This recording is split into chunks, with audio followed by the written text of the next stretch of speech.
JEE main 2024 ఫలితాల్లో సత్తా చాటిన రెజోనెన్స్ ప్రతి సబ్జెక్టులో 100% రిజల్ట్. హైదరాబాద్ లో ఉన్న ప్రతి క్యాంపస్ నుండి 99% రిజల్ట్. అంతేకాక కేవలం హైదరాబాద్ క్యాంపస్ నుండి 750 మంది విద్యార్థులను జేఈఈ అడ్వాన్స్ కు ఎంపిక చేసిన ఘనత రెజోనెన్స్ హైదరాబాద్ సొంతం.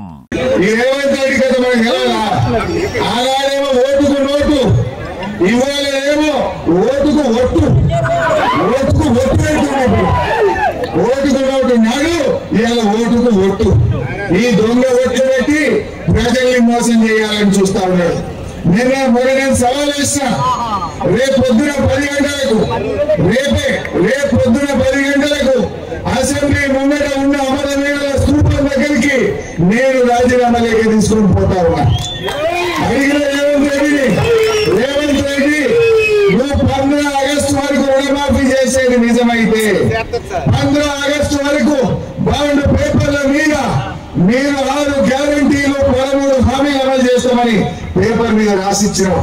అది నిజమే అయితే 6 గ్యారంటీలు 2 లక్షల రుణమాఫీ నువ్వు చేసేది నమ్మకం ఉంటే నువ్వు రాజీనామా లెటర్ తీసుకొని నువ్వురా, నేను ఎమ్మెల్యేకు రాజీనామా ఉత్తరం తీసుకొని నేను వస్తాను. ఇద్దరం పెద్ద మనుషుల చేతుల్లో మన రాజీనామాలు పెడదాం. నువ్వు 2 లక్షలు మాఫీ చేసి అక్కజనులకు 2500 ఇచ్చి ముసలోళ్లకు 4000 ఇచ్చి రైతులకు 15,000 ఇస్తే నా రాజీనామా ఉత్తరం ఆ పెద్ద మనుషులు తీసుకుపోయి స్పీకర్ కి నేను నా రాజీనామాను స్వచ్ఛందంగా నేను ఆమోదిస్తాను. నా ఒక్కరికి 5 ఏళ్ళు ఎమ్మెల్యే పదవి లేకుండా నాకు బాధ లేదు. ఈ తెలంగాణ ప్రజలకు రుణమాఫీ అయితే నాకు సంతోషం. సంతోషం. మా అమ్మ తాతలకు 4,000 వస్తే నాకు సంతోషం. నేను ఇప్పటికే 7 సార్లు గెలిచిన. 5 ఏళ్ళు ఎమ్మెల్యే లేకపోతే నాకేంది? నా ఎమ్మెల్యే పదవి కంటే నా తెలంగాణ ప్రజల కాలంలో ఆనందం నాకు ముఖ్యం.